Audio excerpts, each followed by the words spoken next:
I was just teaching a class on imposter syndrome, and I might make another one about what is imposter syndrome and how to work through that. If anybody is interested, let me know in the comments.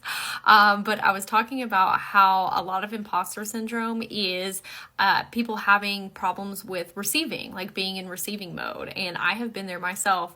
I didn't want to accept gifts or compliments or money or just anything from anyone because I felt very guilty. I was like, oh, I don't want to burden you with that, right? But I was blocking my own blessings. The universe was telling me like, oh, you want to have all these manifestations, but how are you going to have the manifestations if you don't receive them?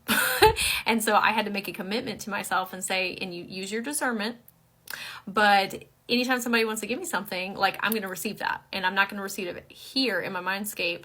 I'm going to receive it here in my heart space. And when I started doing that, like my frequency and my reality really changed, and like it started really picking up, like my manifestations, how many compliments I was receiving, like how I felt about myself, which made me in turn want to like give that to people as well. But with imposter syndrome, and so I was saying that when people are complimenting you and telling how freaking awesome that you are, it's them that believe that, but it's the universe reflecting back to you what you need to hear and what is true. It's you speaking to yourself through another person.